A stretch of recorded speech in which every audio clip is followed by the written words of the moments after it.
ഇവളെന്നല്ല ഒരു സ്ത്രീയെയും എനിക്ക് ഭാര്യയായി കാണാൻ കഴിയില്ല. പെട്ടെന്നുള്ള ചെറുക്കൻ്റെ വാക്കുകൾ കേട്ട് വിവാഹം കൂടാനായി കൂടി നിന്നിരുന്നവർ സംശയത്തോടെ പരസ്പരം നോക്കി. രുത്, നിർത്ത്, നീ എന്തൊക്കെയാ ഈ പറയുന്നത്? ഭയത്തോടെ അവൻ്റെ കയ്യിൽ കയറി പിടിച്ചുകൊണ്ട് വരലക്ഷ്മി ദയനീയമായി അവനെ നോക്കി. ചേച്ചി എന്തിനാ പേടിക്കുന്നത്? ഞാനീ ചെയ്യാൻ പോകുന്നത് തെറ്റാണെന്ന് എനിക്കും ചേച്ചിക്കും മാത്രമല്ല, നമ്മുടെ അച്ഛനും അമ്മയ്ക്കും വരെ അറിയാം. എന്നിട്ടും ഈ തെറ്റ് ചെയ്യാൻ എന്നെ നിർബന്ധിക്കുന്നത് അവരല്ലേ ചേച്ചി? തെറ്റ് ചെയ്യാൻ അവർ പേടിക്കുന്നില്ലെങ്കിൽ ശരി ചെയ്യാൻ ഞാനെന്തിനാ പേടിക്കുന്നത്? ചേച്ചി ധൈര്യമായിരിക്കെ. ചേച്ചിയെ സമാധാനിപ്പിച്ചുകൊണ്ടവൻ മണ്ഡപത്തിനരികിലേക്ക് മാറ്റി നിർത്തി. ഞാൻ പറഞ്ഞത് നിങ്ങൾക്ക് പൂർണ്ണമായും മനസ്സിലായി കാണില്ല. അതായത് ഞാനൊരു ഗേ ആണ്. ഗേ എന്ന് പറഞ്ഞാൽ ഒരാണായ എനിക്ക് ഒരാണായി തന്നെ ജീവിച്ച് മറ്റൊരാണിനോട് മാത്രം ഇഷ്ടം തോന്നുന്നൊരു അവസ്ഥ. തിരിച്ച് സ്ത്രീകൾക്കും ഇങ്ങനെ സംഭവിക്കാറുണ്ട്. ഞാനൊരു ഗേ ആണെന്നുള്ളത് എന്നെപ്പോലെ തന്നെ എൻ്റെ വീട്ടുകാർക്കും അറിയാം. എല്ലാം മറച്ചു വെച്ചുകൊണ്ട് നാട്ടുകാരുടെ കണ്ണിൽ പൊടിയിടാൻ വേണ്ടിയാണ് ഈ വിവാഹം.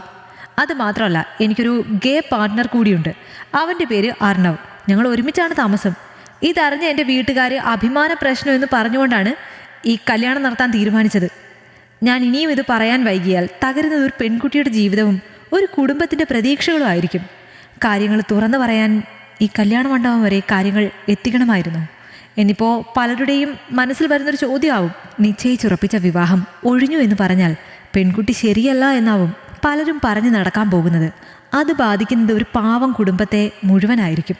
എല്ലാം അറിയാവുന്ന എൻ്റെ വീട്ടുകാർ പോലും എൻ്റെ തെറ്റ് മറച്ചു വെച്ചുകൊണ്ട് ആ കുട്ടിയെ പഴിചാരും. കൂടാതെ ഉടനെ തന്നെ എൻ്റെ വീട്ടുകാർ എനിക്ക് വേണ്ടി മറ്റൊരു പെണ്ണിനെ കണ്ടെത്തും. അത് വേണ്ട എന്ന് വെച്ചിട്ട് തന്നെയാണ് ഞാൻ ഇങ്ങനെ ഒരു തീരുമാനം എടുത്തത്. എല്ലാവരും എന്നോട് ക്ഷമിക്കണം. മണ്ഡപത്തിൽ നിന്നിറങ്ങി സദസ്സിന് നേരെ കൈകൂപ്പിക്കൊണ്ട് രുദ്ര പെൺകുട്ടിയുടെ വീട്ടുകാരുടെ നേരെ നോക്കി. നിറഞ്ഞ കണ്ണുകളോടെ തന്നെ നോക്കുന്ന മാധവേട്ടനെ കണ്ടതും അവനൊന്ന് പുഞ്ചിരിച്ചു. പെണ്ണ് കാണാൻ വന്ന അന്നു മുതൽ ആ പാവം ഒരുപാട് അനുഭവിച്ചിട്ടുണ്ട് എന്നവൻ അറിയാമായിരുന്നു. അല്ലെങ്കിലും ആണായാലും പെണ്ണായാലും പെറ്റ് വളർത്തിയവർക്കല്ലേ അതിൻ്റെ വേദന അറിയാൻ സാധിക്കുകയുള്ളൂ. ഇതേ സമയം വിവാഹവേഷത്തിൽ മണ്ഡപത്തിലേക്ക് കയറി വരുന്ന 2 പേരെ കണ്ടതും രുദ്ര ഓടിച്ചെന്നവരെ ചേർത്ത് പിടിച്ചു.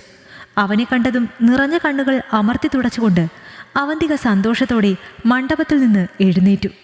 അത് കണ്ടതും രുദ്ര അരുതെന്ന് ആംഗ്യം കാട്ടിയതും അവൾ വീണ്ടും അവിടെ തന്നെ ഇരുന്നു. നിറഞ്ഞ പുഞ്ചിരിയോടെ അവനെ മണ്ഡപത്തിൽ അവൾക്കരികിലിരുത്തുമ്പോൾ അവനിൽ നിറഞ്ഞു നിന്നത് ഒരേട്ടൻ്റെ സംതൃപ്തിയായിരുന്നു. ആരും സംശയിക്കേണ്ട, ഇത് വരുൺ. അവന്തിക സ്നേഹിച്ചിരുന്ന പയ്യനാണ്. ഇവനെ മാറ്റി നിർത്താനും മറക്കാനും കഴിയാതെ കുറേ ദിവസമായി ആ പാവം പെൺകുട്ടി എനിക്കും ഇവനും ഇടയിൽ കിടന്ന് ശ്വാസം മുട്ടുകയായിരുന്നു. പിന്നെ ഇത് അർണവ്. കൂടെ ഉണ്ടായിരുന്ന പയ്യനെ തനിക്കരികിലേക്ക് നീക്കി നിർത്തിക്കൊണ്ടവൻ പറഞ്ഞു. അർണവ് എന്ന് കേട്ടതും ആളുകൾ ആകാംക്ഷയോടെ അവനെ നോക്കി.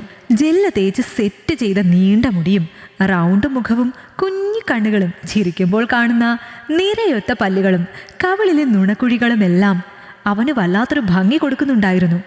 അവിടെ കൂടി നിന്നവരുടെ എല്ലാം ശ്രദ്ധ തൻ്റെ ചെക്കനിലാണെന്ന് കണ്ട രുദ്ര അല്പം കുശുമ്പോടെ അവനെ ചേർത്ത് പിടിച്ചു. അവൻ്റെ കുശുമ്പ് കണ്ട വരലക്ഷ്മി വാ പൊത്തിച്ചിരിച്ചുകൊണ്ട് അർണവിനെ നോക്കി. അത് കണ്ടവൻ അവളെ നന്നായി ഒന്ന് ചിരിച്ചു കാണിച്ചു. നിങ്ങളെ സാക്ഷി നിർത്തി ഇവരുടെ വിവാഹത്തോടൊപ്പം ഞങ്ങളുടെ വിവാഹവും ഇന്നിവിടെ നടക്കും. തൻ്റെ അച്ഛനെയും അമ്മയെയും നോക്കി പറഞ്ഞുകൊണ്ടവൻ തൻ്റെ കഴുത്തിലുണ്ടായിരുന്ന പൂമാല ഊരി അരികിൽ നിന്ന ഒരു പയ്യന് നേർക്ക് നൽകി. അർണവിനെ ചേർത്ത് പിടിച്ചുള്ള അവൻ്റെ നിൽപ്പും തുറന്നു പറച്ചിലും ചെയ്തികളും കണ്ട അവൻ്റെ അച്ഛനും അമ്മയും ബന്ധുക്കളുടെയും നാട്ടുകാരുടെയും മുന്നിൽ തല കുനിച്ച് നിൽക്കേണ്ടി വന്നതുകൊണ്ട് തന്നെ അവനെ ദേഷ്യത്തോടെ നോക്കിക്കൊണ്ട് അവിടം വിട്ട് പുറത്തേക്കിറങ്ങി. അവരുടെ പോക്ക് കണ്ടതും വരലക്ഷ്മി ഭയത്തോടെ അവനെ നോക്കി. മോനെ, ഇങ്ങനൊന്നും ചെയ്യണ്ടായിരുന്നു. ഇതിപ്പോൾ ഞങ്ങൾ കാരണം മോൻ്റെ വീട്ടുകാർക്ക് മോനോട് ദേഷ്യമാവുമല്ലോ. ഹേയ്, അതൊന്നും സാരമില്ല. ഒരു സമയം കഴിഞ്ഞാൽ എല്ലാം മതിയാക്കി അവന്തികയ്ക്ക് തന്നെ ഈ വീട്ടിൽ നിന്ന് ഇറങ്ങിപ്പോകേണ്ടി വരും. അന്നവർക്ക് ഏറ്റവും ദേഷ്യം തോന്നുക നിങ്ങളോടൊക്കെ ആകും. അങ്ങനെ വരാതിരിക്കാനാ എല്ലാവർക്കും മുന്നിൽ വെച്ച് തന്നെ ഞാൻ ഈ കാര്യങ്ങൾ പറഞ്ഞത്. ശരിയാ അങ്കിൾ, അവൻ പറഞ്ഞത്. അവനിപ്പോൾ ഇത് പറഞ്ഞില്ലെങ്കിൽ നഷ്ടപ്പെടുന്നത് ഞങ്ങളുടെ 4 പേരുടെയും ജീവിതങ്ങളാകും. നിങ്ങളുടെയൊക്കെ ജീവിതകാലം മുഴുവൻ ഉള്ള സന്തോഷമാകും. ഇഷ്ടമില്ലാത്ത ജീവിതം 100 വർഷം ജീവിക്കുന്നതിലും നല്ലതല്ലേ ഇഷ്ടപ്പെട്ട ആളുടെ കൂടെ ഒരു ദിവസമെങ്കിലും ജീവിക്കുന്നത്? തന്നെ സപ്പോർട്ട് ചെയ്ത് സംസാരിക്കുന്ന അർണവിനെ കണ്ടതും രുദ്ര പുഞ്ചിരിയോടെ അവനെ ചേർത്ത് പിടിച്ചു. എന്നാലും ഞങ്ങളെ രക്ഷിക്കാൻ മോൻ ഇത്രയും വലിയ കാര്യം ചെയ്യണമായിരുന്നോ? ഭയത്തോടെ തന്നെ നോക്കുന്ന മാധവനെ കണ്ടതും ഇരുവരും പുഞ്ചിരിയോടെ അയാളെ ചേർത്ത് പിടിച്ചു. വേണം. ഞാനൊരു ഗേ ആണെന്ന് തിരിച്ചറിഞ്ഞ നാൾ മുതൽ എൻ്റെ വീട്ടുകാർ എനിക്ക് തരുന്ന പ്രഷർ എത്രയാണെന്ന് നിങ്ങളും കണ്ടതല്ലേ. ഇങ്ങനെ ഒരു കാര്യമില്ലായിരുന്നെങ്കിൽ വീട്ടിലെ സെക്യൂരിറ്റിയുടെ മകളെ എനിക്ക് വേണ്ടി അവർ ആലോചിക്കുമെന്ന് തോന്നുന്നുണ്ടോ മാധവേട്ടാ നിങ്ങൾക്ക്? അത് പിന്നെ പറയാൻ മടിച്ചു നിൽക്കുന്ന അദ്ദേഹത്തെ കണ്ടതും അവനൊന്ന് പുഞ്ചിരിച്ചു. ഈ വിവാഹാലോചന വന്ന അന്നു മുതൽ ഞാൻ നോക്കിക്കാണുകയായിരുന്നു മകളെ ഓർത്തുള്ള ഒരച്ഛൻ്റെ വേദന എത്രത്തോളം ഉണ്ടെന്ന്. മറുത്തൊന്നും പറയാൻ കഴിയാതെ വിധിയെ പഴിച്ചുകൊണ്ടുള്ള നിങ്ങളുടെ കണ്ണീര്, അത് ഞാൻ കണ്ടില്ലെന്ന് നടിച്ചാൽ ദൈവം പോലും എന്നോട് ക്ഷമിക്കില്ല. അത് പിന്നെ മോനെ, മുഹൂർത്ത സമയമായി.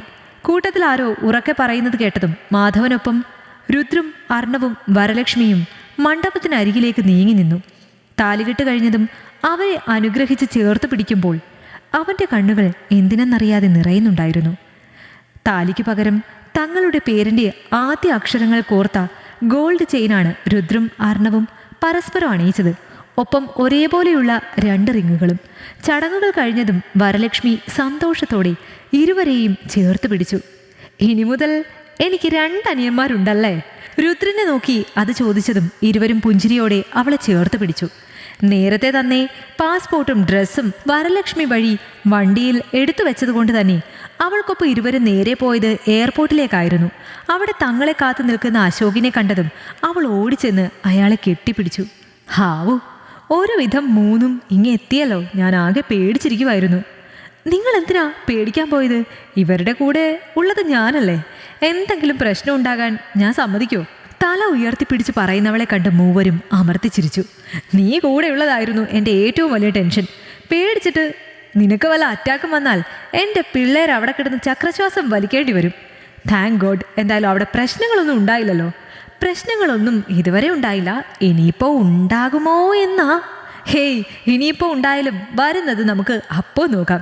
എന്തായാലും ഇങ്ങനെ ഒരു നീക്കം അവരാരും പ്രതീക്ഷിക്കില്ല.